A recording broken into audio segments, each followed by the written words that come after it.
العالمين الرحمن الرحيم مالك يوم الدين إياك نعبد وإياك نستعين اهدنا الصراط المستقيم صراط الذين أنعمت عليهم غير المغضوب عليهم ولا الضالين بسم الله الرحمن الرحيم ياسين والقرآن الحكيم إنك لمن المرسلين على صراط مستقيم تنزيل العزيز الرحيم لتنذر قوما ما أنذر آباؤهم فهم غافلون لقد حق القول على أكثرهم فهم لا يؤمنون إنا جعلنا في أعناقهم أغلالا فهي إلى الأذقان فهم مقمحون وجعلنا من بين أيديكم سدا ومن خلفكم سدا فأغشيناهم فهم لا يبصرون وسواء عليكم أنذرتهم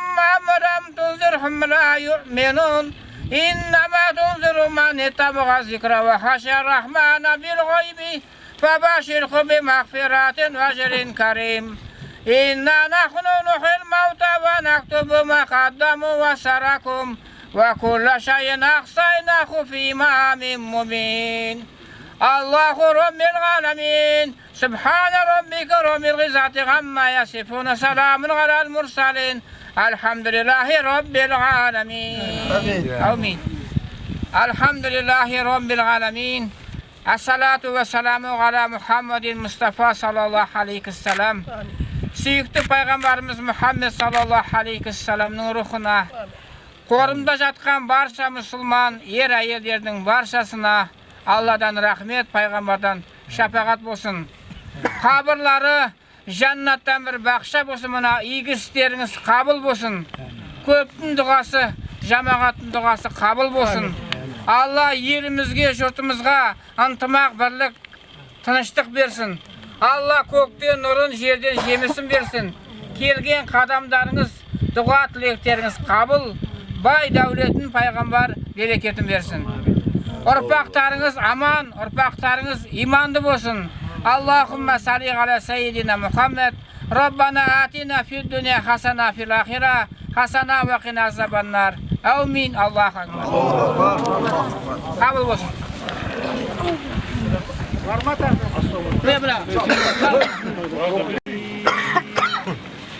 ألهاكم التكاثر حتى زرتم المقابر كلا سوف تعلمون ثم كلا سوف تعلمون كلا لو تعلمون علم اليقين لترون الجحيم ثم لترون عين اليقين ثم لتسألن يومئذ عن النعيم صدق الله العظيم سبحان ربك رب العزة عما يصفون والسلام المرسلين والحمد لله رب العالمين الحمد لله رب العالمين والصلاة والسلام على رسولنا محمد وآله وأصحابه أجمعين وصلى razı şükran anlakan sayyatlar Kur'an savun aldымен Süykті пайғамбарымыз Мұхаммед Мұстафа саллаллаху алейхи ва саллям рухына бағыштадық. Және осы қабірстанда жатқан барша рухтарға бағыштадық. Алла Тағаланың жатқан жерін жарық жан жәннатта, тәнін рахатта, топырағын торқайтып қару нұрмен иманлықпен нұрғайсын. Қабір азабынан тозағаттан сақтап, тар қабірді кеңейтіп, амалдап тен онжанан беріп пайғамбар саллаллаху алейхи ва саллям шапағатына нәсіп ете көр. Артынан ұрпақтары саяхали ұрпақ болуы, имани ұрпақ болуға нәсіп ете көр. Роббана ла тузигh qulubana ba'da idh hadaytana wa hab min ladunka rahmah innaka antal wahhab walhamdulillahi rabbil alamin bi rahmatika Elhamdülillahi rabbil alamin arrahmanir rahim maliki yevmiddin iyyaka na'budu ve iyyaka nesta'in اهدنا الصراط المستقيم صراط الذين أنعمت عليهم غير المغضوب عليهم ولا الضالين بسم الله الرحمن الرحيم قل هو الله أحد الله الصمد لم يلد ولم يولد ولم يكن له كفوا أحد بسم الله الرحمن الرحيم قل أعوذ برب الناس ملك الناس إله الناس من شر وسوسة الخناس الذي شر وسوس في صدور الناس من الجنة والناس صدق الله العظيم سبحان ربك رب العزة عما يصفون وسلام على المرسلين الحمد لله رب العالمين. Ya Rabbim o sağlıktan Kur'an sahipten Sürekli Peygamberimiz Muhammed Mustafa sallallahu aleyhi ve sellem'in ruhuna, adamata kavanamızın ruhuna, Ya Rabbim Allah olsa kavursa jatkan vaktlarının barşalarına, şöyle de o şeyde Kur'an demetkeler vaktlar olsa solarının barşasına, Allah'ımızdan rahmet olsun, Peygamberimizden şafakat olsun, jatkan yerleri caylı olsun, toprakları torkav olsun. Artta kalan balların, imere şeverelerin, tel gözden, peleceleden, kavuk katerinden saktap Allah'a cakslıkın vereversin. Rabbana atina fid dünya hasenata fil ahireti hasenata ve qina azabannar. Bir rahmetke elhamdülillah Rabbil alemin. Allahu ekber. Allahu ekber. Kavurmuş. Aman. Aman. Aman.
Alhamdulillahi Rabbil Alamin Ar-Rahmanir Rahim Maliki Yawmiddin İyyâke na'budu ve iyyâke nestaîn İhdina sıratal müstakîm sıratal lezîne en'amte aleyhim gayril mağdûbi aleyhim veleddâllîn Bismillahirrahmanirrahim قل هو الله أحد الله الصمد لم يلد ولم يولد ولم يكن له كفوا أحد بسم الله الرحمن الرحيم قل هو الله أحد الله الصمد لم يلد ولم يولد ولم يكن له كفوا أحد بسم الله الرحمن الرحيم قل هو الله أحد الله الصمد لم يلد ولم يولد ولم يكن له كفوا أحد بسم الله الرحمن الرحيم صدق الله العظيم سبحان ربك رب العزة عما يصفون وسلام على المرسلين الحمد لله رب العالمين.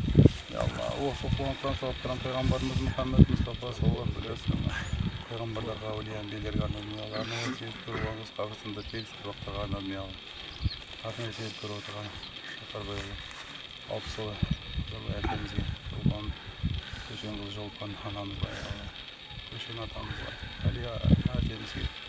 İsteyiz kavgasındırkan Müslüman oğullarımızla hatta azizlerimizle anladım ya Allah. Jatkan yerleri topraklar torkay janдар janatı tender rahatla kıldıra göre Allah. Bütün isteyen günler olsa keçiri göre.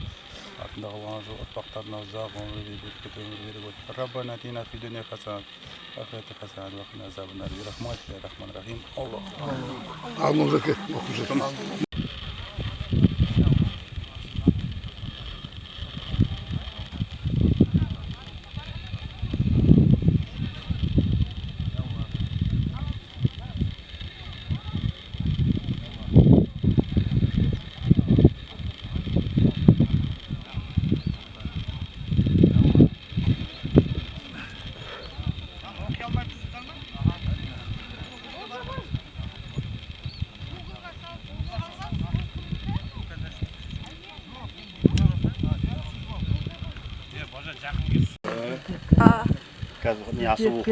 Bir meslek kıran oldu.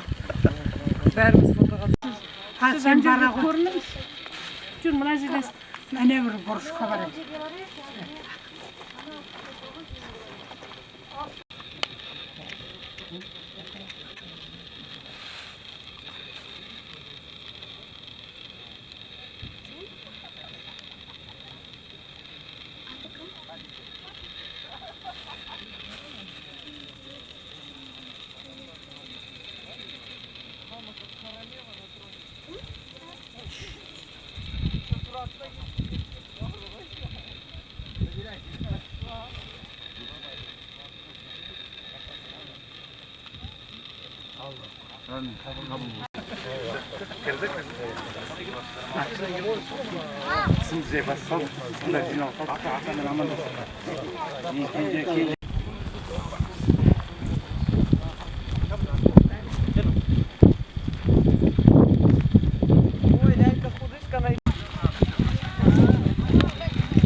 Ешкім тұрмай, бұлай тұрып, түсіріп алыңыз, бұлай, просто бейдейка.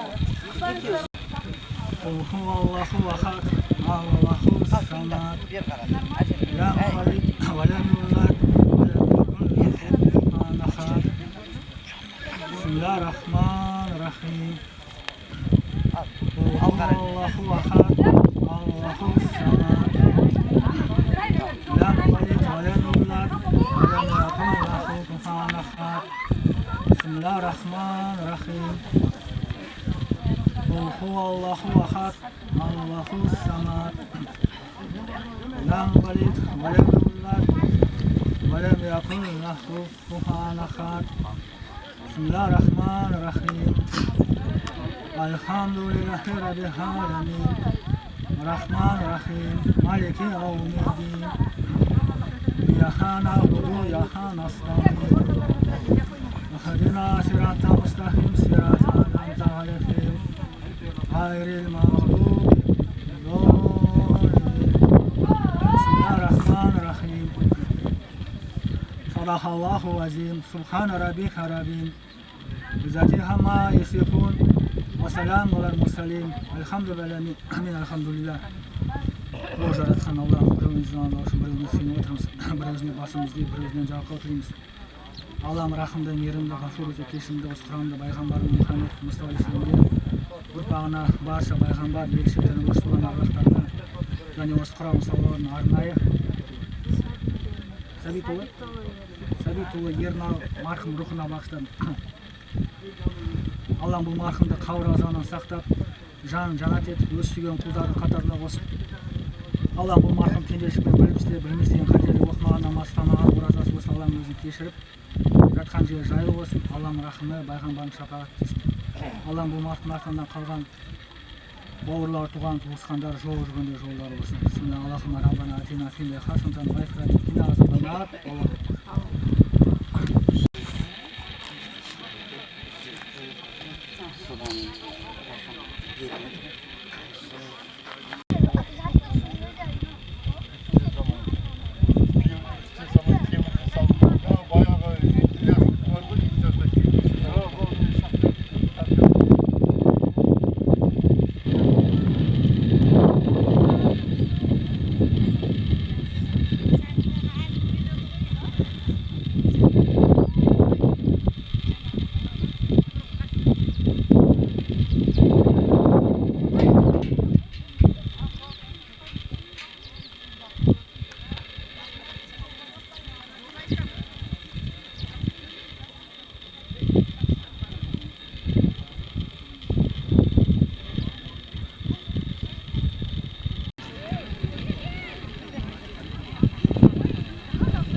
қайдан өзіңдей өлкені жердің бетінен таба аламын. Көгіңнен жасалған көрпеңді сағынғанымда еске аламын. Қаланың шамдары жарқырап түрлі түспенен тұрғанда жаным, көңілде ауылым арқырап шырағын жақтай бәрінен жарық. Сағындым сені, тауларың менен әр тазыңды.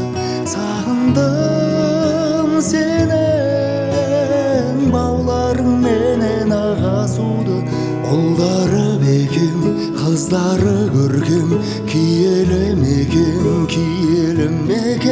ұлдары бекем, қыздары көркем, киелі мекен.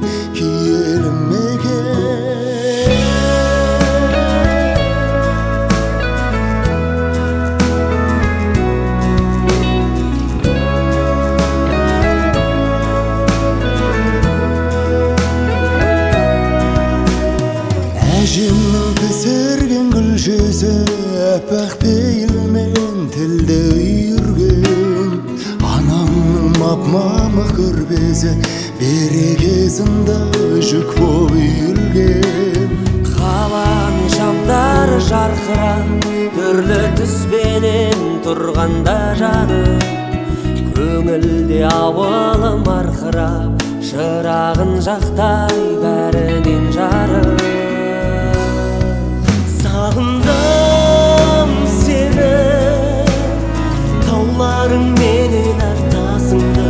Сағындым сені, бауларың менен ағасыңды.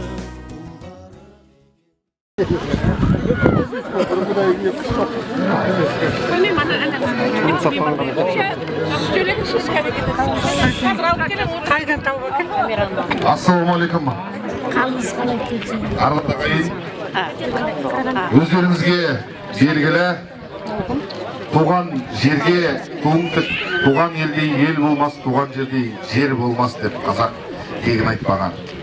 Бүгін мынау қазақ деген қарға тамырлы қазақтың қасиетті де қадірлі өткеннен келе жатқан тәрбиенің қайнар бұлағын көріп қуанып тұрған жайымыз бар. Өйткені қазақта өлі риза болмай тірі байымас дейді. Кезінде осы ауылда дүркіретіп тұрып, қаншама мал ұстап, осы ауылда еңбек еткен ағаларымыз бен апаларымыз бар. Солардан тараған ұрпақтар мені естуім бойынша өлі риза болмай тірі байымайды деп, бүгінгі таңда осы Алакөл ауылының маңындағы зираттың сыртын қоршап, сонымен бірге Құран оқытып, барлық осы ауылдан түлеп ұшқан аға жеңгелері, үлкендерді, кішілерді барлығын басын қосып отырған жайы бар. Одан бөлек бүгін міне осы ауылдан өскен 50 жасқа дейінгі жастар өздері тірісіп, Отырыңдар. Тұрса жауап. Сен ортында быстырайық. Енді сол ескерткіштің ашылуына қош келдіңіздер. Салтанатты түрде қазір ескерткішті ашамыз. Содан кейін бүгінгі программамызды айтайын. Осы салтанатты шараны ашып алғаннан кейін анау сахнаның алдына барасыздар. Сол сахнаның алдында сіздерге арналған шағын концертіміз бар. Сол концерттен кейін барлық ауылдастар бірігіп, жаңа Қанат Жариясова ұсыныс жасап жатыр. Тауға барып, таудың басында общий фото жасасақ деп. Сол общий фото жасағаннан кейін жаңа өлі ырза болмай тірі байымас деп жаңа сөзімізді айтып өткендей, осы ауылдың зиратында жатқан ақсақалдарға, осы зираттан өткен аруақтарға арналған ас беріліп, Есенді ауылында әрі қарай кешіміз жалғасатын болады. Шынымен де осындай береке бірлігі жарасқан ауылды көру үлкен ғанибет. Сондықтан да осындай ұрпақты тәрбиелеген ата-бабамызға сіздерге қол шапалақ қойыңыздаршы. Мына жерде бәрібір ешкім сөз сөйлемей, сондықтан оны әуре қылдырып керек жоқ деп ойлаймын. Қазақта сөз бар, баталы қол арымас, батасы қол жарымас деп, осындай берекелі жұмыс істеп жатқан жастарға алғысы ретінде ауылымыздың ақсақалы, осы ауылымыздың ең үлкені, қазіргі көз үлкені Хамзе ақсақалдан әмин деп бата сұрайық. Микрофонсыз айта беріңіз. Істеді. Әумин. Рахманирахим. Осы ауылдас қауымдас біреулеріңіздің аталарыңыз, біреулеріңіздің әкелеріңіз, бабаларыңыз, апа қарындастарыңыз, сіңілдеріңіз. Енді сіздерге мына көбіне бірінші айтарым осы toprakta ösken o nege onam жүрген мына чаттарымызға көптен көп рахмет. Өркендерің өссін. Мен не айтайын, мынау қазір осы немерелеріміз, біздің шөберелеріміз келді, бізді құрметтеп жатыр, жан-жағымызды қоршап отыр. Деп бір аунап түскен шығар аруақтар. Сол кісілерге жандары жәннатта болсын, тендері рахатта болсын. Балалар қайындағылар сіздердің барлығыңызды мынау немере шөберелеріне өмір жастары ұзақ болсын, дендері сау болсын, өркеніп өсіп өсе берсін.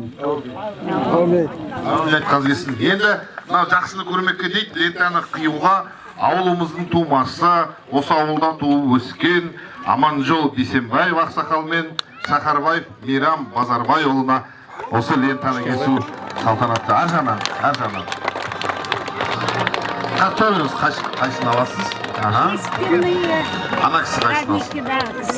Шапалақ ұрып атасыздар. Лента қиылған бетте шашу шашылады, ескерткіш ашылады.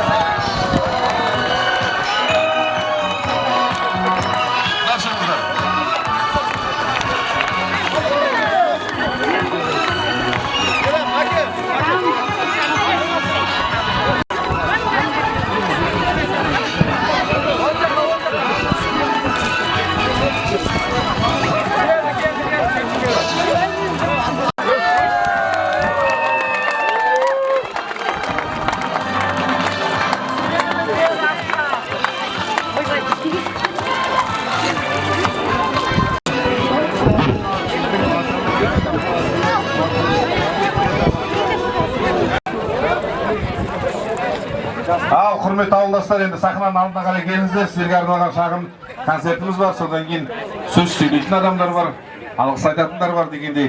Құрметті тұғыры биік туған жер, қасиетті топырақ, Алакөл ауылының туғандары. Алакөлдіктер барсыздар ма? Чота дұрыс шықпай жатыр. Алакөлдіктер, ассаламағалейкум. Алаңда алаң жұрт, алаңда медің, бабамды батыр тауыпсың, анамды керім. Құштарлық өртеп кеудемде өзіңе деген, өзегім сендік екенін сезіне берем. Даламай, дархан даламай ұлы, жусандарыңнан аңқитын қобыздың үні. Самалың сыйпай, аймалап сарайымды ішкі, сіңдірген күнің жаныма арайым күшті. Шомылдырғанда мөп-мөлдір каусарым күліп, каусарымды жүрмін мәңгілік аңсарым қылып. Байтағым менің кемеңгер абыздар елі, әр жота қыры жетелер аңызға мені. Кигізі етіп ғаламның кіші жобасын, далалық тартын, алакөлдіктердің имеген кісіге басын. Қалада туған қандастар қалада көлсін, тек ол қызын тәрбиелеуге Алакөлдей дархан далама берсін деп бір шабаланып қойды. Ендеше осы қасиетті туған жерден нелер батырлар, не бір ақындар, не бір сөз түсінетін қадірлі азаматтар шыққаны белгілі. Оның айқын дәлелі осы Нұраның, осы Алакөлдің тумасының сөзіне, әніне жазылған Нұрлы Нұрам әні қазір барша Нұра ауданының әнұранына айналуда. Оның айқын дәлелі бүгінгі күнде дүйім жұртқа танымал болған қос шығармашылық ұжым, яғни Қанат Жариясұлы мен Амангелді Шақарбаев екеуі 20-дан астам ән жазып, осы туған елді танытып жүрген жайы бар. Ендеше туған елдің түтіні деп, осы Қанат ағамыз бен Амангелді Шақарбаевтың бірлесіп жазған әні туған елдің үйдің түтіні.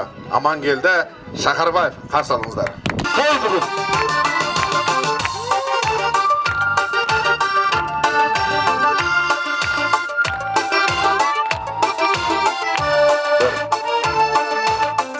Жүргенге қалғайып, отыратын марқайып, атаң салған туған үй, бара жатыр жантайып, қарапайым пешені,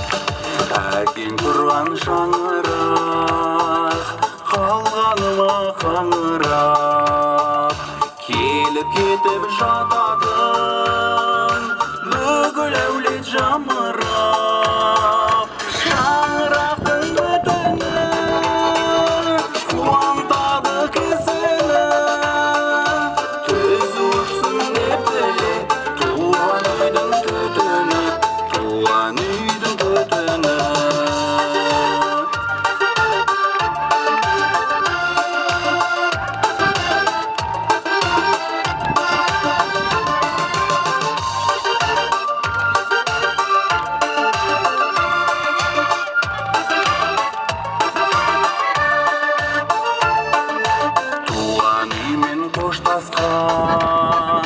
талай адам шоқ басқан жалғыз қалып қараусыз ата-анасы тоқтасқан әкең киген күпіні көрместе жұпыны жылытады жаурасаң туған үйдің түтіні туған үйдің түтіні көп салғызбай талқыға жетсең жақсы парқына қарашада қар үйді қарайлай жүр артына көріп жүріп күлкілі шын сөз айтқан кісіні өшіп қалып жүрмесін туған үйдің түтіні туған үйдің түтіні шаңырақтың бүтіні қуантады кісіні төзі ұшсын деп тіле туған үйдің түтіні туған үйдің түтіні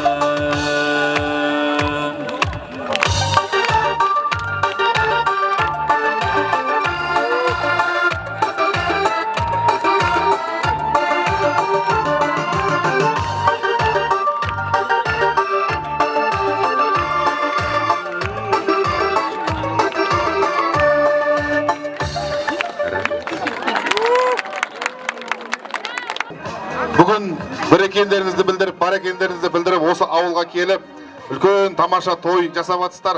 Бұл той мен көрген тойлардың ішіндегі ең ұлы той деп айтсам артық айтқаным емес. Неге? Өйткені мен үнемі өздеріңіз білесіздер, мынау акиматтың, мемлекеттің ұйымдастырған шараларында жүреміз, заставить етіп әкеп адамдарды қинаймыз. Ал мен қарап отырмын, міне таяғымен сүйеніп келіп отырған әжелер отыр. Бұл әжелер кезінде осы жерде жалаң аяқ, жалаң құт кішкентай қыздар болып өскен қыздар. Солай ғой? Қазір бір ауылдың үлкен әжелері болып отыр. Сондықтан да осы әжелеріміз балалық шағын есіне түсірсін, бір шапалақ ұрып қояқшы. Ал енді көп сөйлеп созбай, әдептен озбай, қазақта сөз бар, тон жағасыз болмайды, ел ағасыз болмайды дейді. Бүгін міне береке бірліктің, Алла тіл көзден сақтасын, береке бірліктің, ауыз бірліктің арқасында осындай тамаша той думан жасап жатсыздар.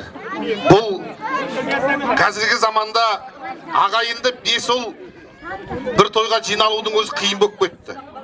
Ал әр қайсысы әр жерде қызмет істеп жүрсе де, осы елін, туған жерін ұмытпай, осы жерге келіп отырған сіздерге алғысымызды айта отырып, осы елдің азаматы өздеріңізге белгілі Отарбаев Қанат Жариясұлына сөз кезегін беруді жөн көріп тұрмыз.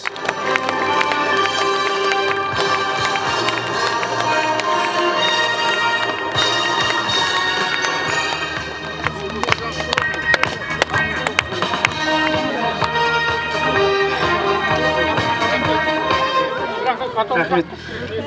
Құрметті ауылдастар, құрметті жерлестер, міне бүгін Алакөл ауылында ерекше күн, ерекше жан тебірентерлік күн. Міне Алланың қалауымен осы жерде туып өскен жастардың, осы жерде туып өскен адамдардың жүрек қалауымен бүгін басымыз қосылып отыр. Мен өте қуаныштымын. Міне ойға алған істеріміз орындалып, мынау Топаркөл қорымын қоршап, қоршағанда да бір сондай берік, әдемі қоршап, мінекей үлкен бір рухани іс атқардық. Мынау бүгінгі жиын кездесу соның арқасы міне жаңа жүргізуші Әділбек айтып кетті ғой, расында да ешкім әлгі міндеттеп атқан жоқ, сол жүрек қалауымен бәрі жан-жақтан бірін естіп келіп жатыр. Келмегендер енді өкпе жоқ, ертең осыны көріп, естіп, олардың да қуанатынына, тілектес болатынына мен сенімдімін. Туған жер кімге болсын ыстық қой, туған жері, өскен жері, туып өспесе де өз жерден дәм татып, біраз жыл тұрған ол ешкім ұмытпайды. Дәм тұзын татқан жердің. Маған мен өзіме басыма да Алакөл ыстық, мен бала кезім өткен осы жерде. Сонау 1970 жылы сол 5-ші классын шамасы соны бітіргенде марқұм әкем екеуміз үйде екеуміз ғана қалдық. Сонау мына Изен ауылындағы көлдің жағасындағы әлгі қазақ үйде. Содан әкем бір күні мені де қара көрген шығар келіп ақылдасып, балам сол Алакөлдегі апатайымның қолына көшіп қайтеді деп, барайық, екеумізге қиын болады деп. Жасы келіп қалған өзі, әкем ол кезде де 70-ге жақындап қалған, осы қазіргі менің жасымда.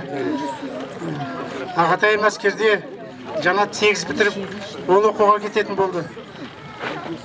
Көрші ауылға. Сонда осында келгенбіз міне, алғашқы келгенім. Апатайым марқұм сонда Жәйлібек атамыз бар, Шәбден атам бар, менің әкем бар, сол шалдардың бақты ғой, не деген мықты кісі десеңізші. Сонда сол 70-ден асып кеткен кезі.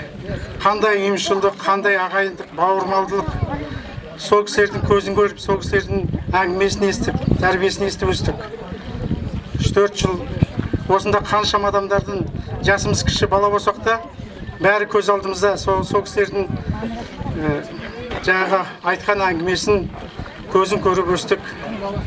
Кейіннен мен сол азамат болып оқу бітіргеннен кейін де осы жерге қызметке келдім, бөлімше затьязник болып. Онда 3-4 жыл жұмыс істедім. Осы жерде талай адамдар, қазір міне қорымда жатқан адамдар, солармен дәмдес болып, бірге жұмыс істеп, қоян қолтық осы жерде еңбек еттік. Міне сол кезде осы ауылда болған балалар қазір жастар міне уже орта жасқа жатып, ел ағасы болуға жасына жетті мінекей. Соларды көріп, сіздерді қуаныштымын. Алла осы бірлігімізден айырмасын. Бір айта кетейін енді. Осы Алакөлдің жастарының ұйымшылдығына мен енді керемет өзім риза болдым. Керемет. Сол чатта отырып, осындай ешқандай реніш жоқ, дау-дамай жоқ. Бірін-бірін толықтырып, айтып, ақылдасып, жаңағы белсеніп қасқан осы ешкім-ешкіммен санасқан жоқ. Жұма сайын сенбі жексенбі бәрі жұмыста ғой, келіп жаңбырға да қарамай осы қорымды жаңағыдай қоршап бітірді. Енді бұндай бірлікті кім болсын, шіркін-ай, біздің елдің азаматтары осындай болса екен деп қызығатындай бірлік. Сондықтан әрқашанда ризамын. Сол чатта отырып, енді анда-санда болсын ақылымызды айтып, білгенімізді айтып отырдық енді.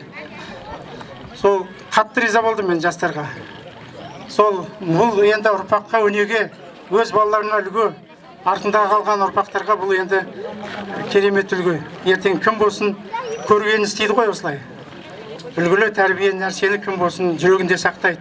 Сондықтан тағы да бір мәртебе басым дейім, осы бірліктен айырмасын, отбасыларың аман болсын, дендеріңе саулық тілеймін, ұрпақтарың, бала-шағаларың аман болсын, немере сүйіңдер, шөбере сүйіңдер, өсіңдер, өніңдер, қазағым аман болсын, елім аман болсын, халқым. Заман тыныш болсын, ең басы сол, қазағым аман болсын, қой үстіне бозторғай жұмыртқалайтын заман болсын, ит май жемейтін заман болсын, жақсылықта, молшылықта, амандықта өмір сүрейік. Той құтты болсын. Менің бір ауыз осы чатқа шығып, ауылдастар деген ұйымға шығып, осындай тірлік жасайық, ата-бабамыздың қорымын қоршайық деген сөзімді қолдап, бәріңе мың алғыс айтамын. Үрім бұтақтарың өсіп өне берсін, дендерің сау болып, әрқашанда осындай бірлікте, ұйымшылдықта болайық. Осы Алакөлдің жерінде туып өстік, топырағында талай аунап жүрген жеріміз ғой. Одан көктем шықса, осы жерде бәріміз жиналып, мынау қырасып, гүл теріп, қыс болса, темірді ие болып айырсанада, мына қырлардың үстінде сырғанақ теуіп едік. Шіркін ол заман. Әке шешеміздің қолында біз балқып, шалқып, шаттық өмір сүрдік. Одан оқып, әрқайсымыз әр тарапқа кеттік. Бұл елден біраз көшіп кетті, бірақ осы елде өскенімізді, өңгенімізді құптап, мінекей осындай іс-шара өткізіп отырмыз. Рахмет, көп рахмет, тағы да айтамын. Мың алғыс сендерге. Өсе беріңдер, өне беріңдер. Қолдағандарыңа мың да бір шүкірлік айтамын. Дендерің сау, басымыз аман, аспанымыз ашық, міне бүгін күн қандай жарқырап болып тұрып бұл істі қолдап. Алла тағаламыз қолдасын бізді, ісімізді оңға бассын. Бала шағаларымыз өсіп өне берсін. Қайырлы күн, құрметті ауылдастар, құрметті Алакөл ауылының бүгінгі мен кешегі тұрғындары, барлықтарыңызды ауылымыздың төрінде көргеніме шын жүректен қуаныштымын. Өздеріңіздер білесіздер, биылғы жыл Алакөл ауылымызда аға-апаларымыздың бастауымен сауапты игіс қолға алынып, Топаркөл қорымы толықтай жаңартылды. Осы жақсы игістің жалғасы ретінде бір уақытта бала болып кеткен ауыл жастары ауылымызға естелік сыйлауды жөн көрдік.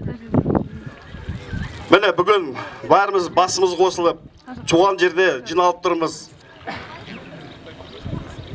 Осындай бір дүниені құрып ойластырғанда мен бір жақсы бір дүниені білдім. Кез келген адамның туған жерге деген махаббаты, сезімі, сағынышы өшпейді екен. Олай дейтін себебім, осы группаны бастап ұйымдастырғанда осы жерде туып, бүгінгінде Қазақстанның түкпір-түкпірінде тұратын ұлдар мен қыздардан үлкен қолдау алдық. Барлықтарына рахмет айтқым келеді. Сонымен қатар осы елді басқарып, осы жерді ұстап, бүгін бізге көрсетіп отырған Қанат Жариясұлына және осы ауылдың бүгінгі тұрғындарына үлкен рахмет айтқым келеді. Ауыл деген бәрімізге ыстық, осы жерде туып, кіндік қанымыз тамып, осы жердің шанын көтеріп ойнадық. Бала болдық, бүгін сағынып келеміз. Барлықтарыңызды көргеніме қуаныштымын, өзім бір толқып тұрмын, сондай толқын сезімдемін. Аман есен болыңыздар. Осындай игі істер көп болсын. Алакөл ауылының тұрғындары, бәрі жақсы адамдар, жақсы адамдардың ұрпақтары. Кешегі әке шешеміздің көзін көрген адамдар, әке шешеміздің ізі қалған жер. Әрине бүгін жоқ көп деген адамдар, бірақ қалғандарыңызды көріп, өте қуанышты бір сондай үлкен толқудамын. Амандықта болайық. Бүгінгі мен кешегі тұрғындарға, жастарға, барлықтарына үлкен рахмет айтамын. Амандықта тек жақсы күндерде кездесейік. Ауыл ешқашан өшпесін. Рахмет, орындарыңызға жайғасыңыздар. Ал енді ойнайық, күлейік, билейік. Өздеріңізге белгілі, жақсыны жақсылмайды, нұры тасысын дейді. Шынымен де осындай ұл қыздары бар елдің туы әрқашан биік болмақ. Олай болса, мынау сіздердің осы ауылда өскен Амангелді Базарбайұлын білесіздер. Ол кісі Нұра ауданына белгілі әншіп. Енді Нұра ауданын менсінбей ол кісі осы Алакөлге Қазақстанның мәдениет сіңірген қайраткері, бірнеше республикалық әндердің байқауының жеңімпазы, өзіміздің сүйікті әншіміз Аида Бөстекбаевна шақыртты. Ауылым әнімен қарсы алыңыздар. Ортаға шығыңыздар, билеңіздер, күліңіздер.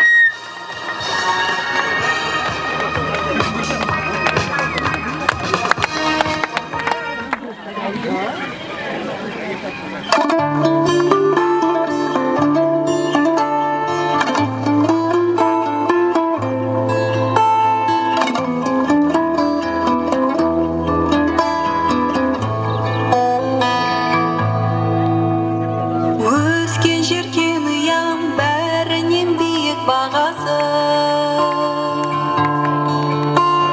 Кәрі тау бөктері ағынды судың жағасы. Көк шалғын белі бар орманның қалың ағашы. Ауылым кең далам, мен сол даланың баласы. Ауылым жердегі жәннатым, мен өзіне қайда көшемін. Көрпе төсеп қарсы алатын өлең төсегі. Еш қалаға мүлде тең келмейді, бәріне де ашық есігі. Қошағында мәпелейтін алтын бесігі.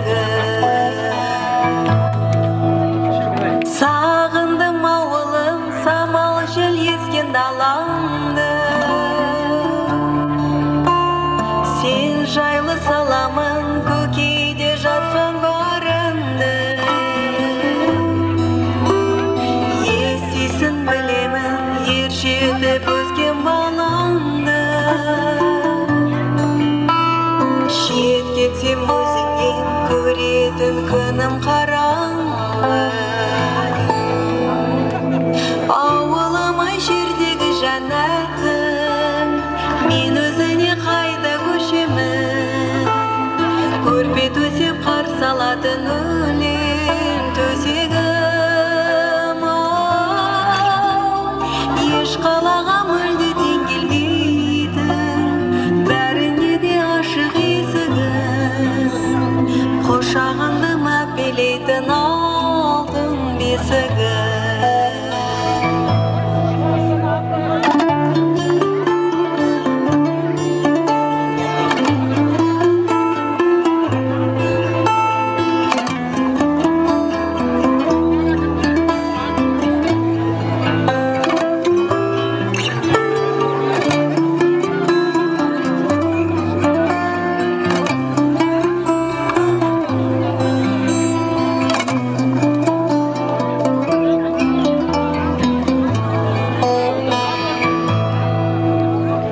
Ауылым жердегі жәннатым, мен өзіне қайда көшемін.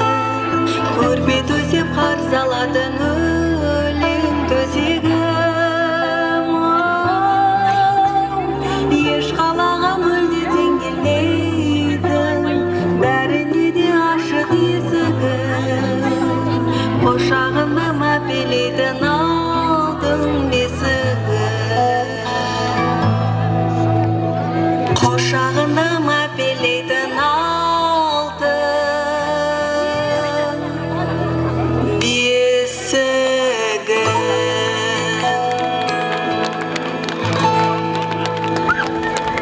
Бәрекелді, бәрекелді, шапалақтарыңыз.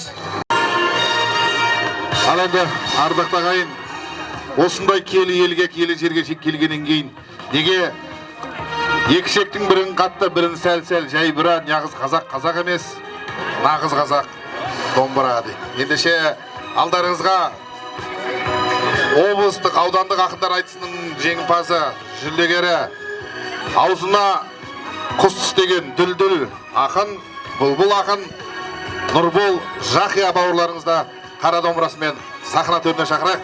Бүгінгі кешке арнап өзінің жанынан арнау шығармақшы. Енді домбыра ойналған кезде, арнау айтылып атқан кезде бар екендеріңізді, бір екендеріңізді көрсетіп, беу деп айғайлап, ау деп шыңғырып, жер ұрмай-ақ қойыңыздар. Енді жердің кінәсі жоқ, бірақ айғайлап шыңғырып, қолдау, қошемет көрсетіп отырыңыздар.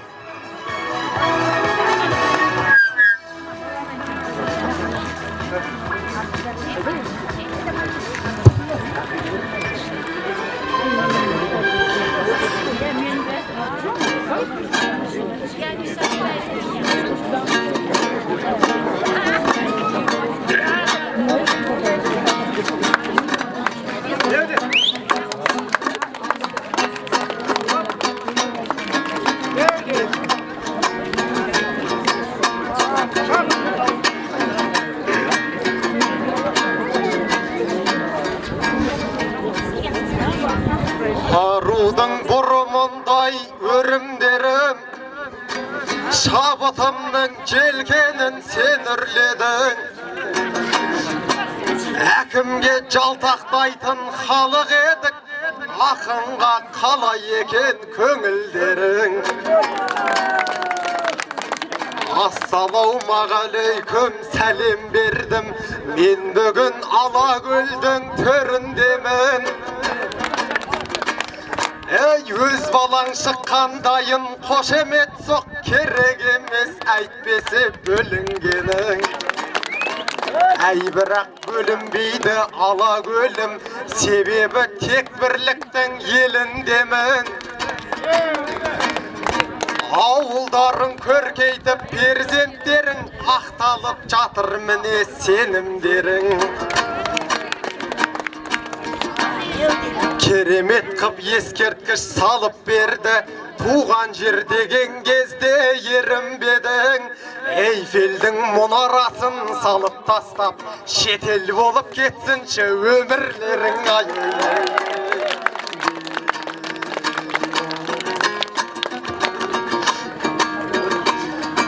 Тәуір өлең келгенде табан асты, қолдарым қосы шекке жағаласты. Алакөлдің әжұрты жиналғанда, көңіл жүйрік бұл жаққа ала қашты. Ауылына ас беріп ескерткіш сап, қорымдарға қоршау жасап қаумаласты. Бірліктің арқасында дәл осындай сауапты іске бастады дара жасты. Еңбек деген баладан біле білсең, еңкейген қарияда араласты. Ағайын дәл осындай жігіттерге бір қол соғып кетпесек жарамасты. Нұраның кіп кішкентай бұл ауылы, үлгі қылып тәнт етті баралаштау айы.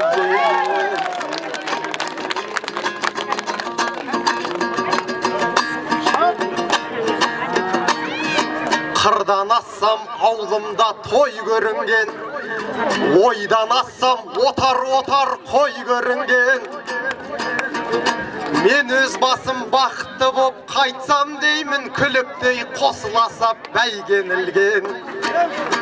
Алакөлім ардақты аман болшы, қонағын күте тұғын бай көңілмен. Пейілін дастарханмен қатар жайып, асынан балғымызбен май көрінген. Қозысы арқардайын арқыраған, құлыны құба белде тай көрінген.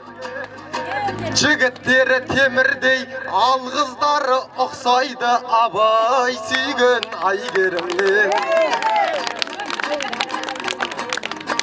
Ата-апалар аман болсын деп тілеймін, айтқанынан астарлы ой көрінген.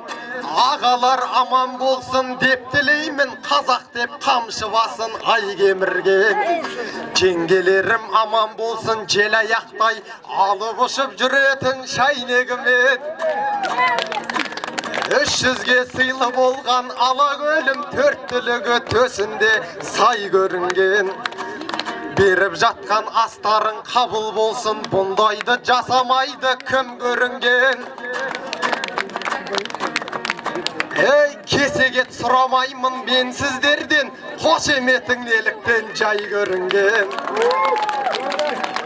Алакөлде болып жатқан аспенен той, Сағынайдың асынан қай жерге майы.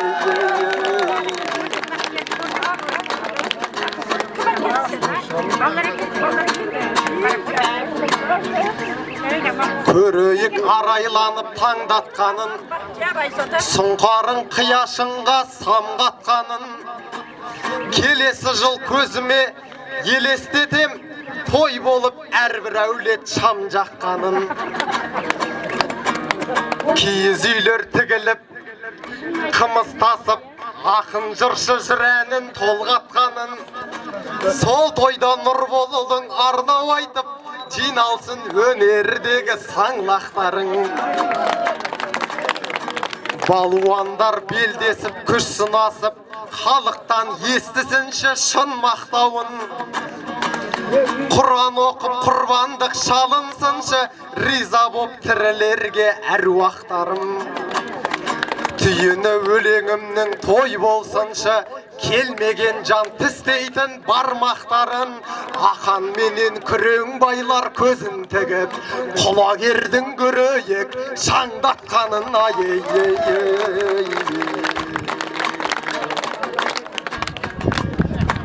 Ол едім өлең жырға епті мықты, жырменен көрсеттік қой реттілікті.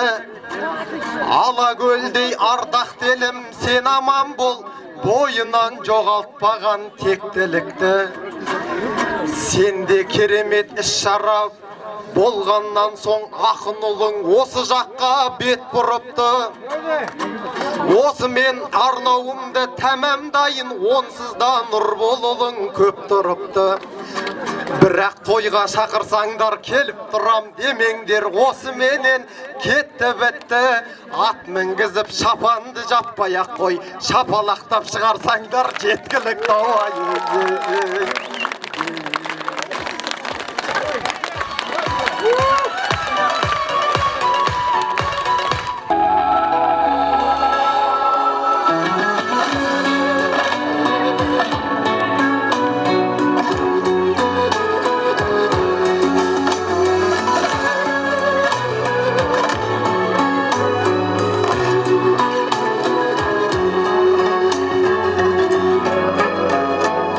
Şevkim şey var mıydı eslerinde? Kara şevkim kaynaydın deşlerinde.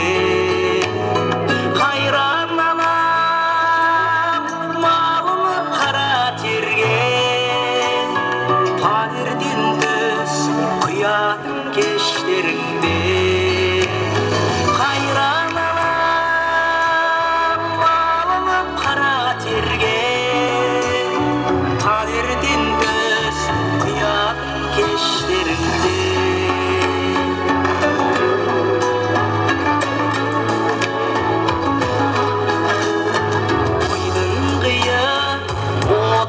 Құрғақталған қара мұржа түтіні будақталған, таң бозынан тұратын қайран анам, бір шәугім шәй құятын қаймақталған, таң бозынан тұратын қайран анам, бір шәугім шәй құятын қаймақталған.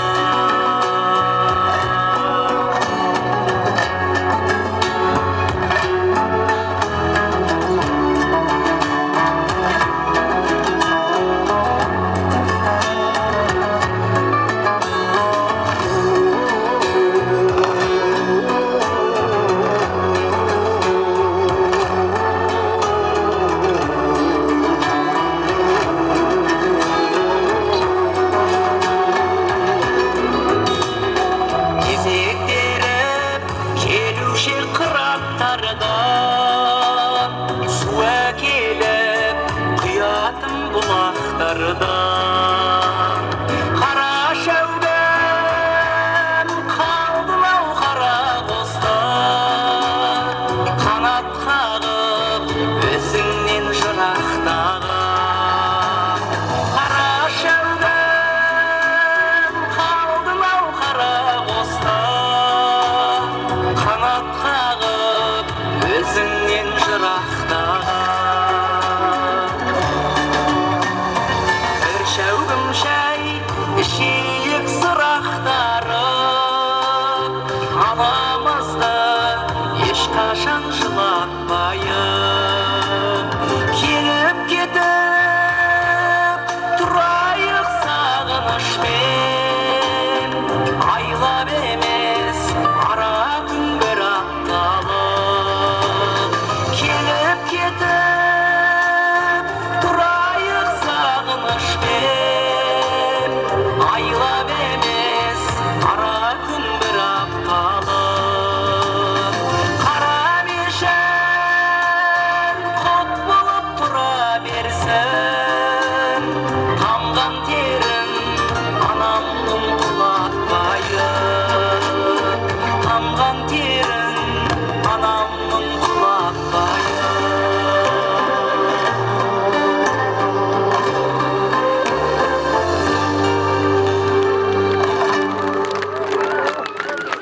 Бәрекелді, рахмет. Мынау әннің сөзінде жазылғандай расымен-де бір айлап емес қалған, бірақ бір жақсы сол ауылдың жақсы дәстүрі жаздың күні осындай уақытта сол ауылдан көшіп кеткен тұрғындар Астанада, Алматыда тұратындар ата-бабаларына келіп сол ауылға ас береді екен.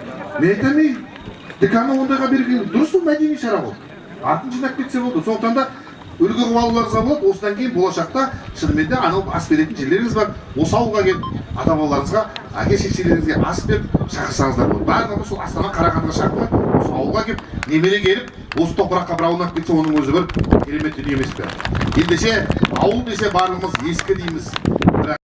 Сағымды белдерім, сабынды көлдерім, тұрасың мәңгілі, тұсында кеудені, таба алмай шөлдедім, өткеннің өрнегін, қайтаршы балауса, сәтімді сен менің. Мен жүрген көшелердің бәрі де өзгерген, қайда сол кешегі құрбылар көз көрген. Аздырса балысқан, қайда сол дос бауыр, жүрсем де алыста, сағынды ескі ауыл.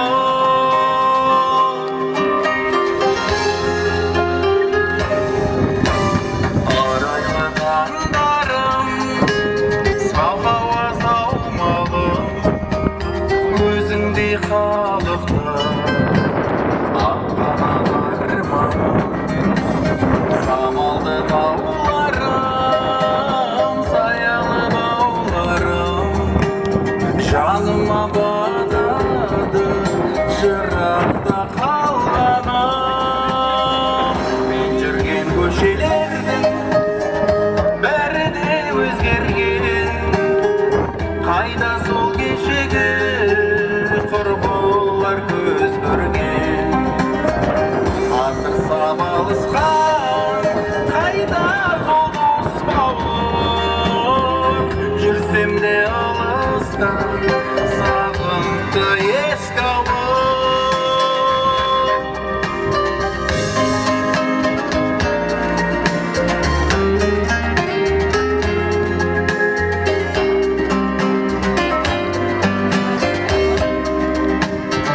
Мен жүрген көшелердің бәрі де өзгерген, қайда сол кешегі құрбылар көз көрген.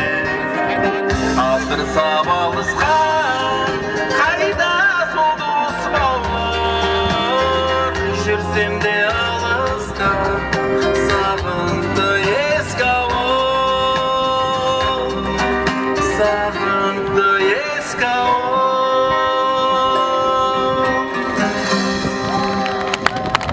Бабаларымыздың, аталарымыздың жүрген ізіне келіп отырған тойларыңыз тағы да құтты болсын. Алакөл ауылының тумалары қайда екен? Тағылар бәше кеткендеріне қуанып отыр ғой деймін. Ал Алакөл ауылының тумалары қайда екен? Енді барлығымыз айтамыз, қазір заман басқа болғаннан кейін әрине кейде өкінішке орай ауылда қара шаңырақ тұтап қалудың өзі қиын болып жатыр ғой. Осында келіп тұрған көп адамдар бір ырза болғаным, жаңағы бір сынап мінеп өзі ғана емес, бала шағасын, немере шөберелерін алып келіп отырғанның өзі үлкен бір үлгі өнеге деп ойлаймын. Қазір ән орындайтын қарындасымыз осы ауылда туған, яғни Амангелдінің қызы, яғни Базарбайдың немересі. Қара шаңыраққа келіп тұр. Ол өзі Маржан деген атты біздің бұрын қазақтар былай істеген ғой. Өзі қоя салмаған ғой. Әкелері қоя салмаған. Шешесі кімді қояды десе, анау бір пысық келін бар өзі. Ана пысық келін бітті, мен ана кімнің келінінің пысық маған ұнады деп бір Маржан деген осы ауылдың тумасына беріп бар ма Маржан? Тұрыңызшы орныңызға. Ойбай.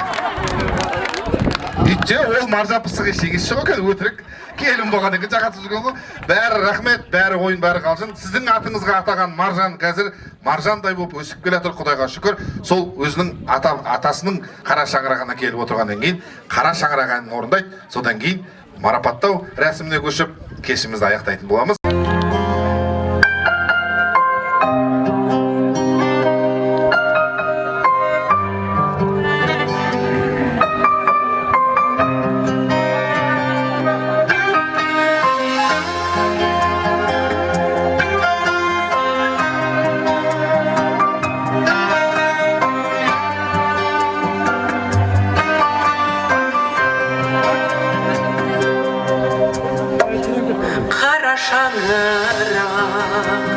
Өзіңде өстім бір кезде бала шашылап, қақпаннан сенің арманмен шығып кетіп ем, қалдағы жол бұл қиялға қала салып, қақпаннан сенің арманмен шығып кетіп ем, қалдағы жол бұл қиялға қала салып, қара шаңырақ аға кеп тұрмын алдыңа бала шашылап, атамның жүретін тектенін қайрап, әшеңнің үйі жататын алаша бұрап, қара шаңырақ, қара шаңырақ.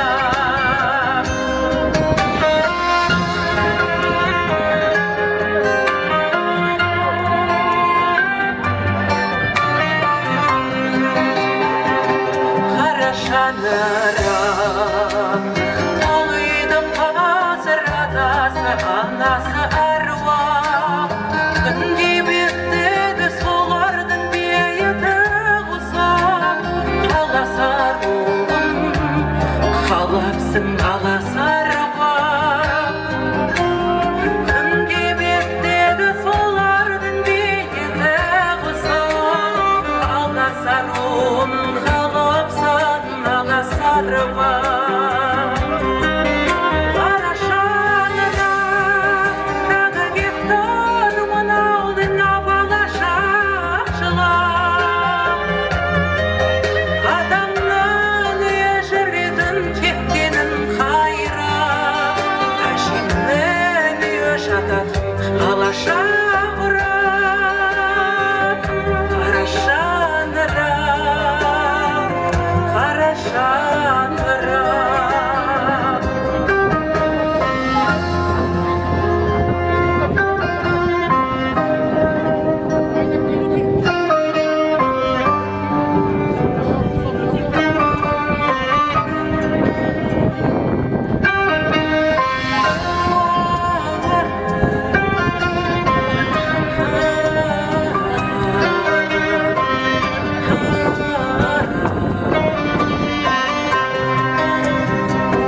Қара шаңырақ, тағы кеп тұрмын алдыңа бала шақшылап,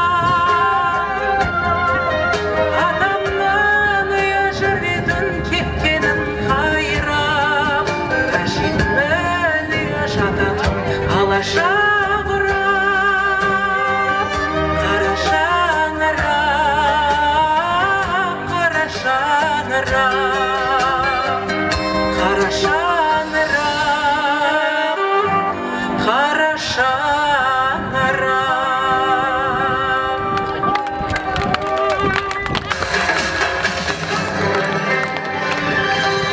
Бәрекелді.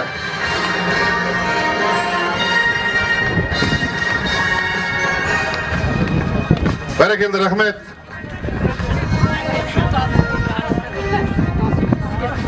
Ал енді ардақты ағайын, қадірменді тойшыл қауым, қазақ деген атамыздың үлкен ұлы Нұра болса, ортаншы ұлы Изенді, кіші ұлы Қара шаңырақ ол Алакөл екені белгілі. Ендеше осы Алакөлдің біз келген кезде осылай қымыз қымыранын ұсынып, осылай дастарханын жайып келген сайын үйде қарсы алатын, осы ауылдың ырылдап кетпеуіне өткізіп отырған азаматтар да бар. Олардың бірі осы ауылдың тумасы, осы ауылды ұстап отырған Ербол ағатайымыз қайда, бар ма? Бір шапалақ ұрып қойыңыздар. Рахмет, ол кісіге де бір алғыс.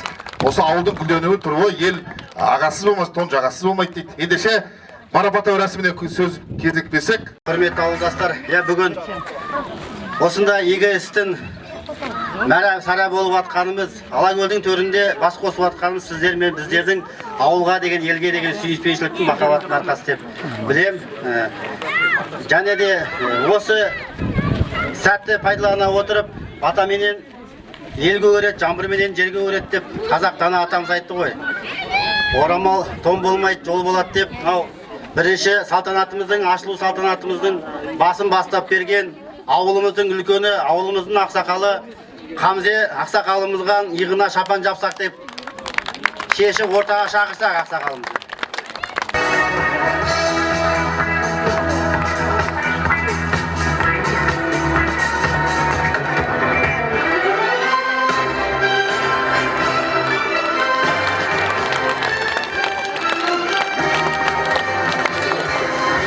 Келесі марапат иесі осы ауылды, осындай Алакөлді гүлдендіріп, сіздер мен біздер келеді деп, далаға келгендей болмасын деп, шамасы келгенше, шарқы келгенше, маңдай терін төгіп, осындай қырымызға Алакөл деген жазуды салып, мындай сахнаны салып, естелік тасымыздың бәріне түрткі болған, еңбегі сіңген Ербол ағамыз марапатталады. Ербол аға ортаға келсеңіз. Құрметті Ербол Атжанбайұлы, ұзақ жылдар бойы бөлімше меңгерушісі қызметін атқарып жүргеніңіз үшін, Алакөл ауылының сақталуы мен өркендеуіне қосқан үлесіңіз үшін марапаттаймыз.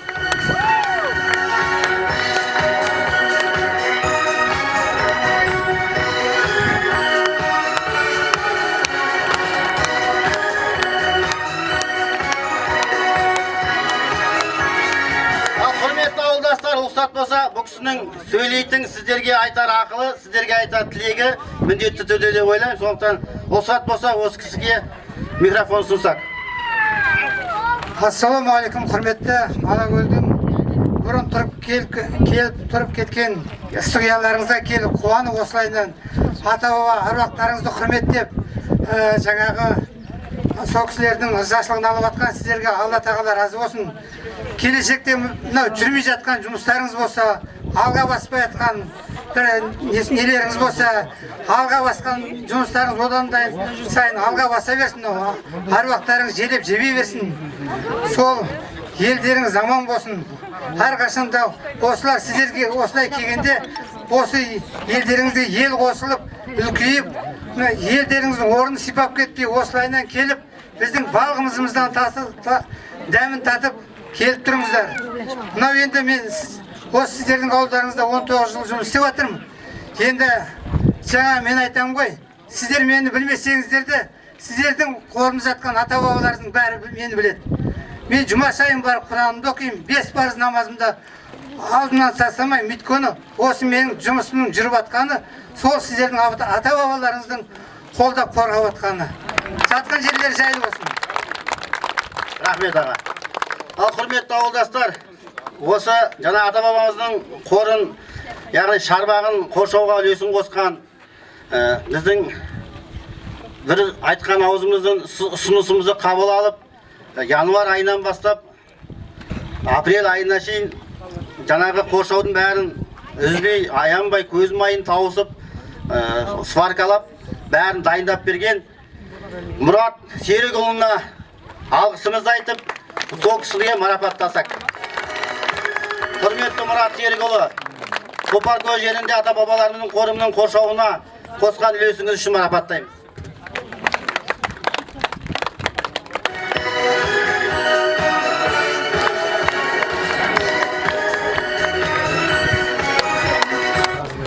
Келесі марапат, әкесінің жолын қуып жүрген, әкесіне қолдау көрсетіп, қолқанат болып жүрген Мұрат ағамыздың ұлы Асқар ұлымызды марапаттасақ. Асқар, ортаға келсең. Бұл баланың да еңбегі зор. Мұрат ағамен келіскенмен бүкіл жұмыс істеген осы бала.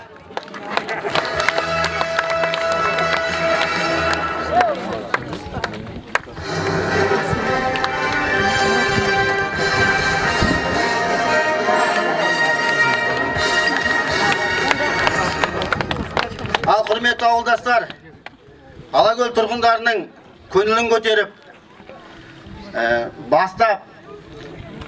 басымызды біріктіріп, сөз астарын келтіріп, бәрімізді бір мәмілеге шақырып, бір ортаға шақырған аудан мәдениет үйінің басшысы Әділбек мырзаны марапаттасақ дейміз.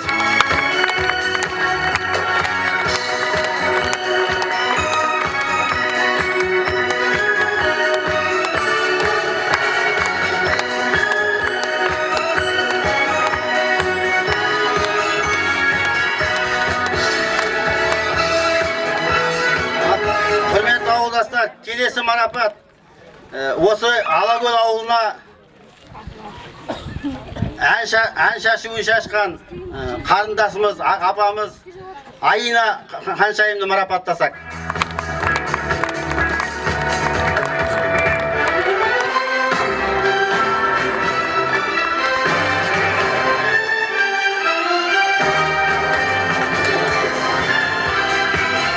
Құрметті ауылдастар, келесі марапат Алакөл ауылының тұрғындарына арнау айтқан Нұрбол бауырымызды ортаға шақырып марапаттасақ дейміз.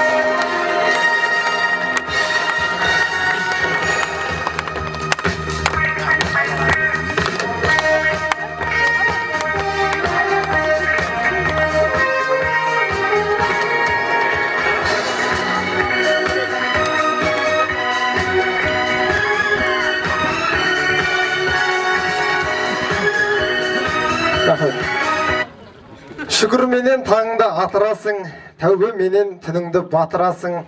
Шапан жауып ардақтап жатырсыздар, жыр айтпасақ, ақын деген атымасын. Ағайын, мың рахмет, мен айтамын, өздеріңе беріліп жатырасың.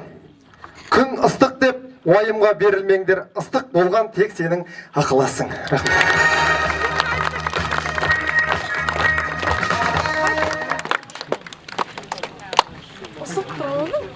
Құрметті ауылдастар, марапаттағымыз-ақ кеп тұр, бірақ осы бәрі ұйымдастырып жүрген Амангелді ағамызға марапаттың орнында сіздердің аттарыңыздан ду шапалақ болса. Осы кісілердің барлығын бір ауыздан алып келген осы Амангелді ағамызға Алла разы болсын. Енді барлығымыз бірге ауылға барам әнін Амангелдімен бірге орындап, ауылға келіп тұрды. Жөн көрейік, содан ауылға барам әнін орындап біткеннен кейін жаңа Қанат ағамыз қай жерге түсеміз деді фотоға? Анау тауға ма? Қырға. Өзі кім барғысы келеді сол барсын десе. Амангелді Базарбай орнында, ұлының орнында ауылға барам. Ауылға келіп тұрыңыздар.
концерт беріп бүгін сол жерден келіп отырмыз. Ендеше бүгінгі жинауымыздың мақсаты сол аруақтарға Құран оқу, ас бағыштау.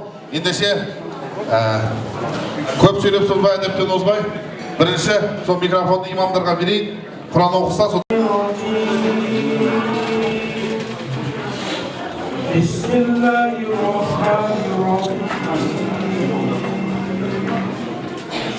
Alhamdulillahi Rabbil Alamin Ar-Rahmanir Rahim Maliki Yawmiddin Iyyaka na'budu wa iyyaka nasta'in Ihdinas siratal mustaqim Siratal ladzina an'amta 'alaihim غير المغضوب عليهم ولا الضالين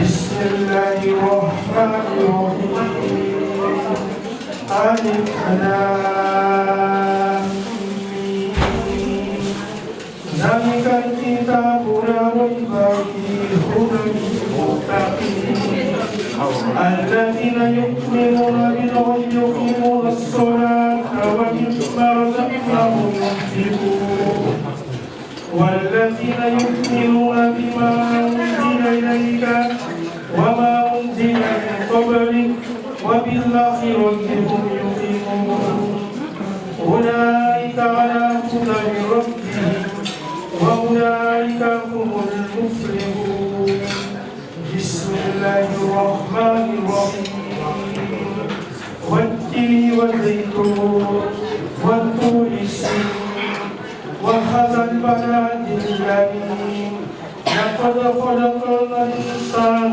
في أحسن تقويم ثم رددناه أسفل سافلين إلى الذين عملوا الصالحات فلهم أجر غير ممنون فما يكذبك بعد بالدين أليس الله بأحكم الحاكمين بسم الله الرحمن الرحيم قل هو الله أحد الله الصمد لم يلد ولم يولد ولم يكن له كفوا أحد الله أكبر الله أكبر لا إله إلا الله والله أكبر الله أكبر ولله الحمد صدق الله العظيم سبحان ربك رب العزة عما يصفون وسلام المرسلين والحمد لله رب العالمين الحمد لله رب العالمين والصلاة والسلام على سيدنا محمد المصطفى صلى الله عليه وسلم. Bastı Peygamberimiz Muhammed sallallahu aleyhi ve sellem'in ruhuna, Hazreti Ebu Bekir, Ömer, Osman, Hazreti Ali'nin ruhuna, amin dep kol jayıp otkan er ayellerden, ata babalardan, er ayellerden barşasına Allah'ın rahmeti, Peygamber'in şefaati olsun. Kabirleri cennetten bir bahşe olsun. Bugünkü iğisleriniz kabul olsun. Köptün duası kabul. Yesesin Allah versin. Urpaklarınız baysaldı. Berekeli olsun urpaklarınız. Bay devletin peygamber bereketin. Taqdirlarınız bakıtlı olsun. İstеген işleriniz yesesin Allah versin. Taqdirlarınız bakıtlı. Ömür jatlarınız uzak olsun. Köptün duası, cemaatın duası kabul olsun. Yurtumuz, yerimiz aman olsun. Allah kökten nurun, yerden jemisin versin. Şarbalarınız berekeli, köngülleriniz keng, peylderiniz ak olsun. Amin Allah. Amin.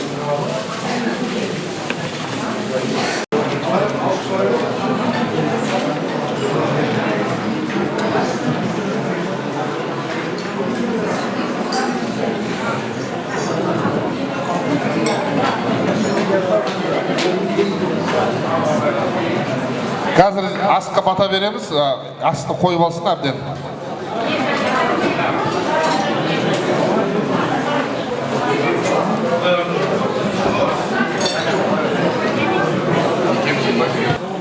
Dostlar, ақылы байлығын берсін, дені саулығын берсін, өлеге иман беріп отқан астарыңыз қабыл болсын.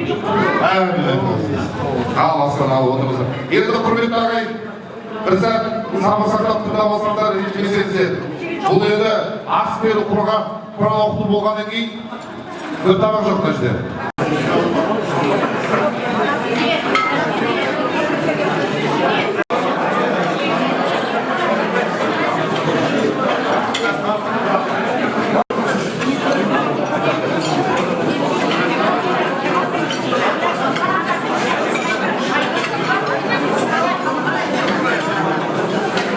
Алакөл ауылының туғандары, әсіресе мынау жастар бас болып, бүгін міне береке бірлікті көрсетіп, балаларға үлгі өнеге болып жатыр. Осы жасап жатқан істеріңіз Алладан қайтсын. Жасап жатқан істерді біреу айтсын деп емес, біреу көрсін деп емес, керісінше бір Алланың рызасы үшін осы өлері бар, риза болмай тірі байымайды деп аруақтарға құран бағыштап жатқандарыңыздың өзі бір жақсы жол, жақсы өнеге деп ойлаймыз.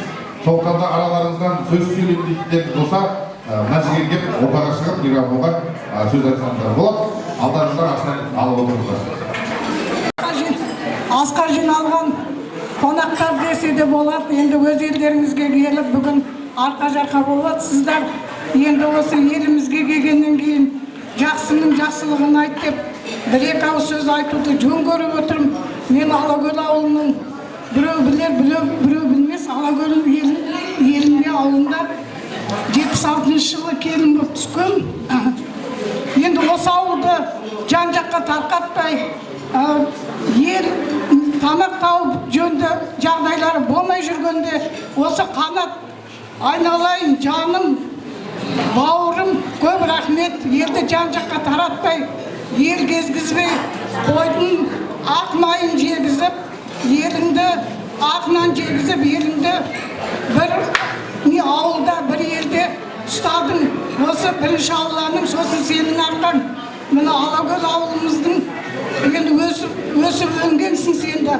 Балапандарың да біздің ауылда өсіп өнген. Саған мыңдан бір рахмет. Келген сайын зираттың басына барамыз. Барғанда бейнетке түсіп, су анау мынау деп өте алмай, жаяу жалпылап баратынбыз. Енді міне сен де рахметімді айтам. Ел батасын беріп өтіп, зиратқа көпір салып, сол бір жақсы игі ісіңді істедің.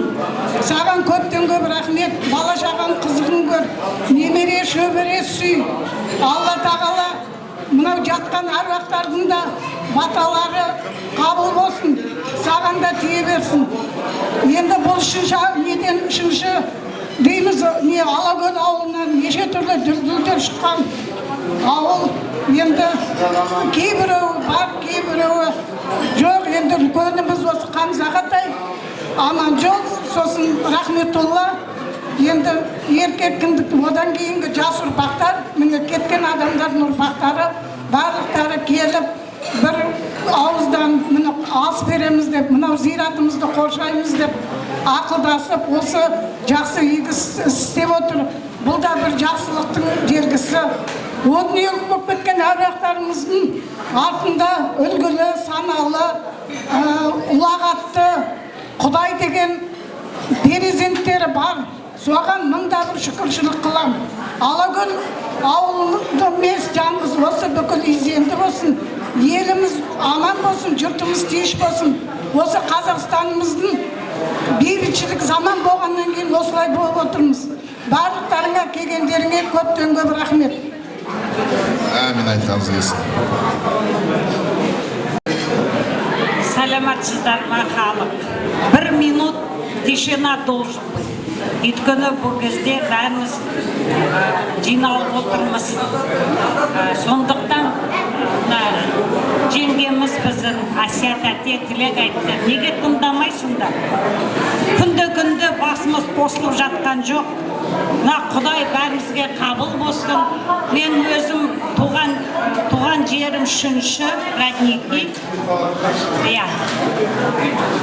Тишина! Ну-ка, 1-2 минуты тишина можно сделать? Люди же тут говорят, мы Асият әте апамыз, анамыз тілек айтты. Вообще нету никакого уважения. Извините меня, пожалуйста. Мына ауылда бәріміз, осы Алла тағала бәріміз басымыз қосылып, мен негізі үшіншінікімін, Қанат Ағатайға басымды иемін, сізге көп-көп рахмет. Осылай басымызды қосып, осы кезде собрались все, көмектескендеріңіздерге бәрлеріңіз бастарыңыз қосылып, Қанат Ағатайға көп-көп рахмет айтам. Осылай бәрімізді жинап, міне ауылдың кісілердің көріп, мен өте қуаныштымын. Қазақта мақал бар ғой, әке-шешем жоқ болса да көз көргендер аман болсын деп. Мен үшіншідегі әжелерім, көкелерім отыр. Бұл кісілерді көргенде, прямо өзім әке-шешемді көргендей болдым. Бұл өмірде туған жерге, туған ауылдың кісілеріне түк те жетпейді. Үшіншіде ол біздің бала кезіміз. Бәтима апа, сізге көп-көп рахмет.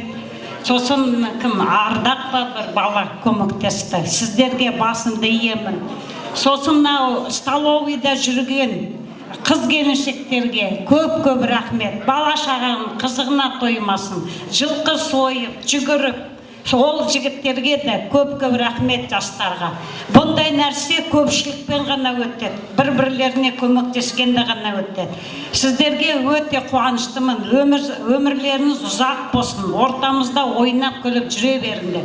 Көмектескен ханымдарға, жігіттерге, қыз келіншектерге айтатым: әже болыңдар, көке болыңдар, немере сүйінді, шөбере сүйінді. Сіздерге Алла денсаулық берсін. Сіздерге бүкіл жақсылықты тілеймін. Осылай көмектесіп, ет асу, ет сою деген оңай емес. Сондықтан сіздерге бәрлеріңізге көп-көп рахмет. Міне сізге де көп-көп рахмет. Сондықтан бәрлеріңізге тілейтінім денсаулық. Әмин айтқандарыңыз келсін. Енді бағанадан Алакөл деп жатырмыз. Алакөлде өз сөз сөйлейтін еркектер бар ма? Или жоқ па? Алакөл жақтан осы бізде барымыз ғой, ер азаматтардың атынан. Мен Алакөлден келдім деп айтатын бір ер азамат бар ма?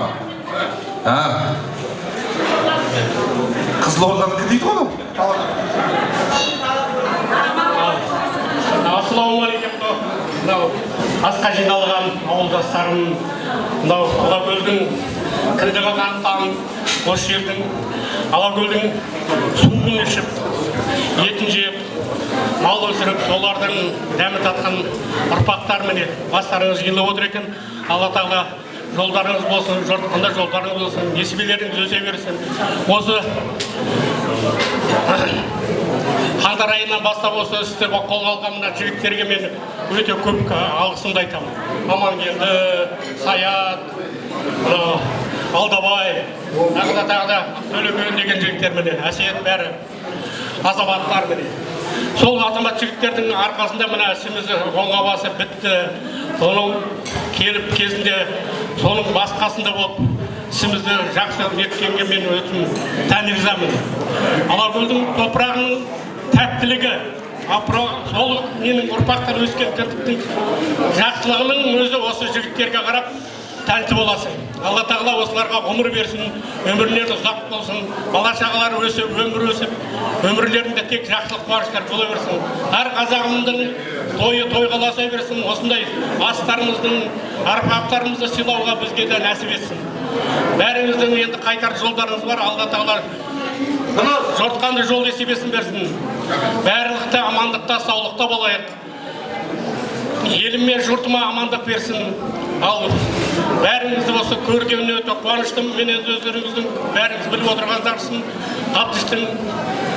Қаптыштың ең үлкен ұлы жерде апаларым отыр, Бәтима.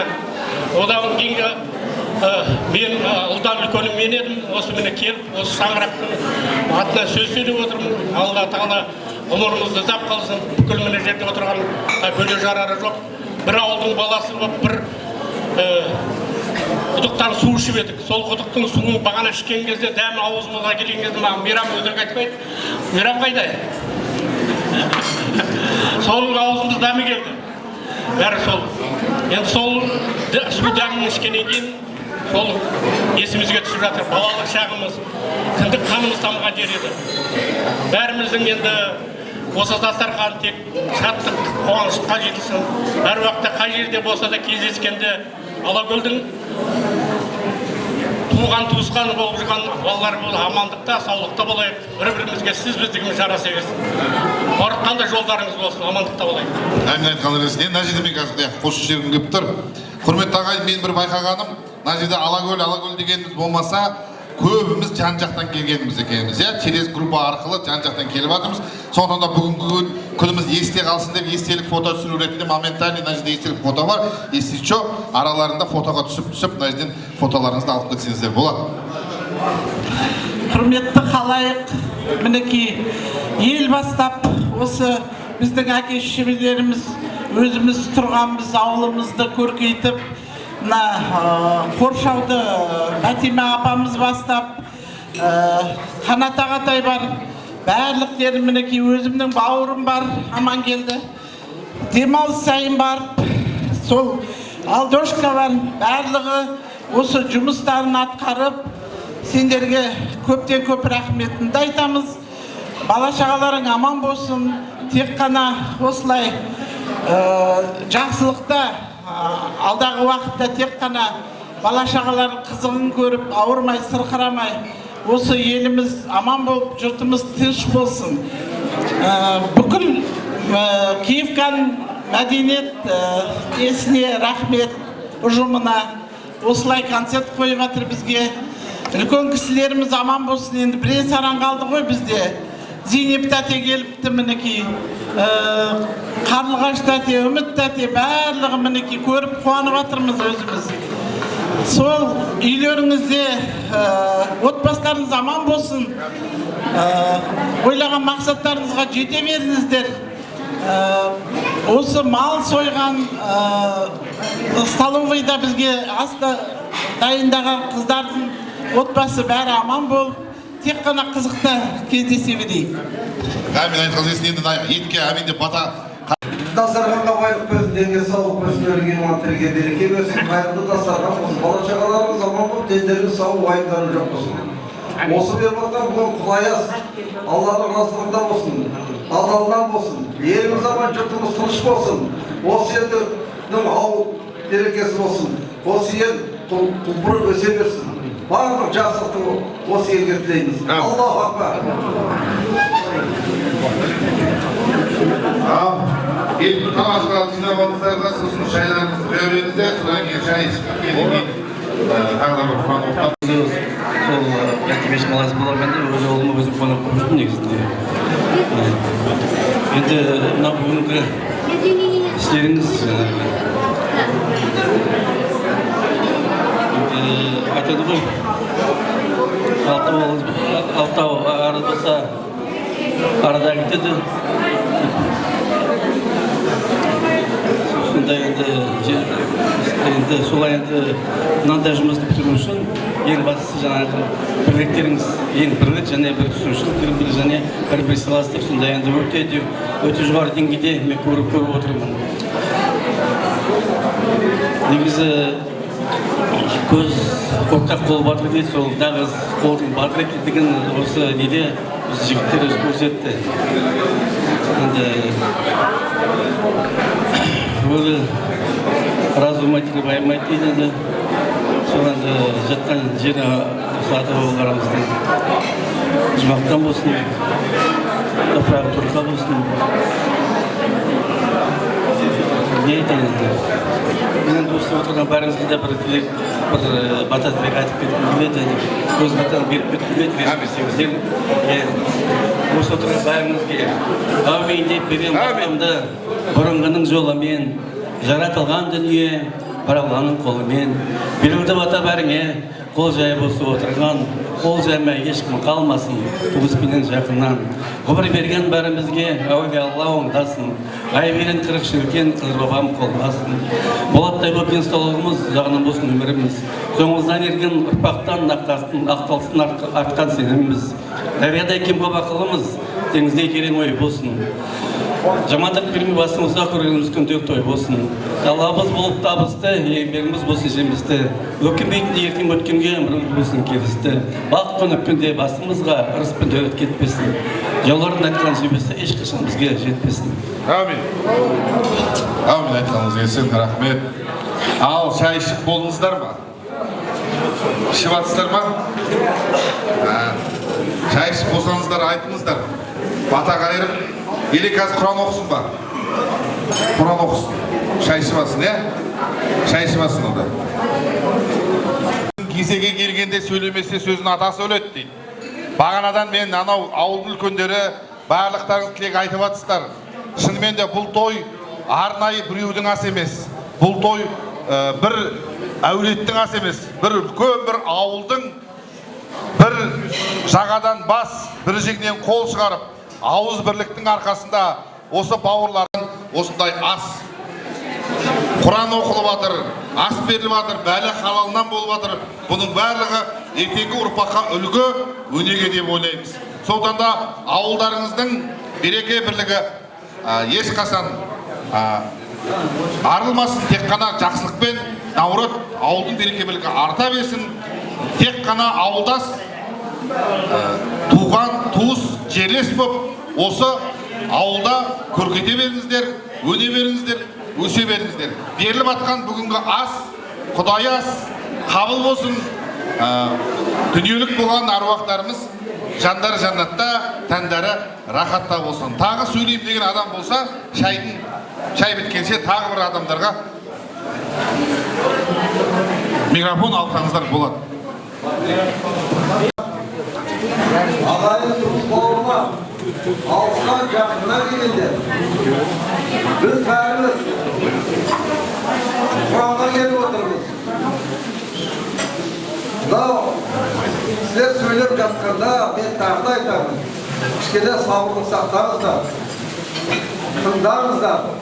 Елін сағынып, жерін сағынып келіп жатқан жігіттер бар мұнда. Барлықтарыңыз көріп отқанға қонып жатқан жігіттер бар. Келіншектер бар, әжелеріміз бар, апаларымыз бар. Кішкене әдеп сақтайық. Мына қазақ айтады ғой, қолақ дейді, аз отырып көп сылайды дейді. Ертеңін айтады ғой, burada болдық, Отқанжарда болдық, асханада болдық. Сіздер бір-бірі тыңдамайды екен. Әркім өзінше сөйлей береді екен деген мағына сөз болмау керек шырақтар. Мына тамадаға көптен көп рахмет айналайын. Бағана шырылдап айтып жатыр, бәрі сыдырып жатыр. Кішкене тыңдайық та, сол шыққан екен осы жақта қалыңыздар бәрін. Біраз әңгімелесіңіздер. Осы тарайсыздар онда тұрған кішкене. Мына жерде 2 сағатта кішкене отырып тыңдайық бірімізбен. Ал енді менің айтарым, осы жұмыс басталған уақыттан барлықтарымызда хабардар болдық. Барлықтарымызда жаңағы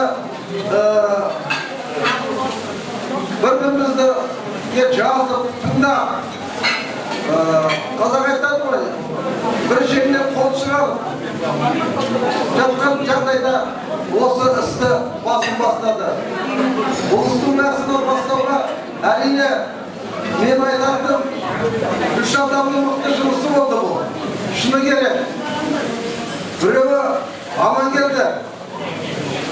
Екіншісі Сая.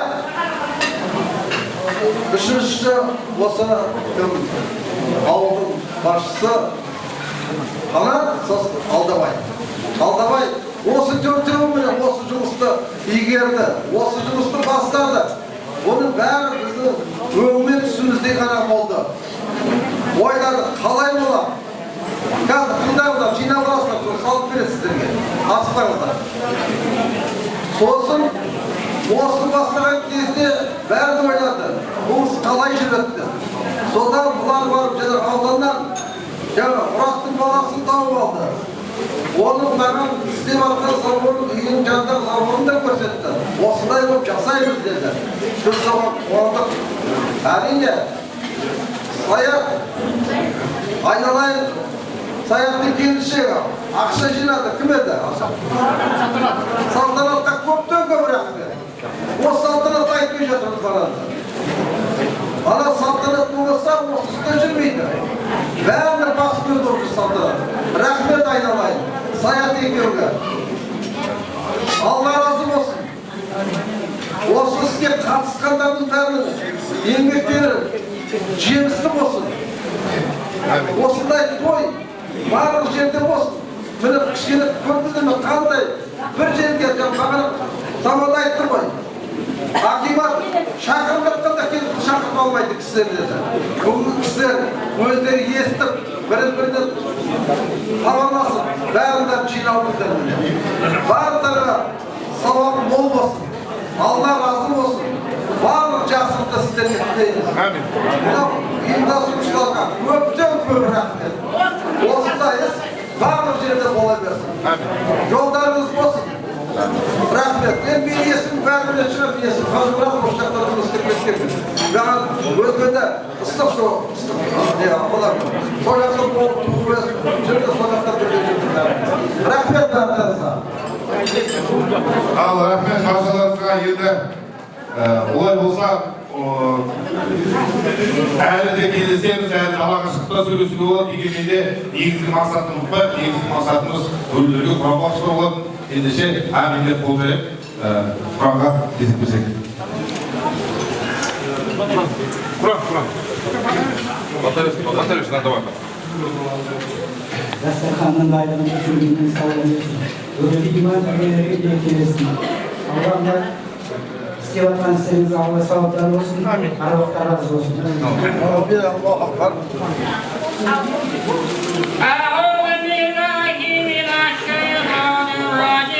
بسم الله الرحمن الرحيم قل أعوذ برب الناس ملك الناس إله الناس من شر الوسواس الخناس الذي يوسوس في صدور الناس من الجنة والناس الله رب العالمين سبحان ربك رب العزة عما يصفون سلام على المرسلين الحمد لله رب العالمين. Adam-ata havanaga Muhammed sallallahu aleyhi ve sellem'in ruhuna Allah ko'rimde жатқан, keng жарық ko'rimde жатқан, nurra ko'rimde жатқан barcha musulmon er-ayollarning barchasına Allah'dan rahmet olsun. İyi işleriniz kabul olsun. Salimimiz düzgün olsun. Niyetimiz düzgün olsun. Allah bereketin versin. İyi işleriniz kabul. Үлкен ауыл, біз де ойланып отырмыз, біз де нұраға істейміз бе деп отырмыз міне. Заказда түсіп жатыр мұратқа. Алла разы болсын. Көптің дұғасы, жамағаттың дұғасы қабыл болсын. Шаруаларыңыз берекелі, ұрпақтарыңыз көп, уайым жоқ болсын. Амин. Амин. Берекелі істеріңізге береке бересін. Амин. Қазір осыдан кейін Мұрат ағамызға заказ бергенде тек қана бата арқылы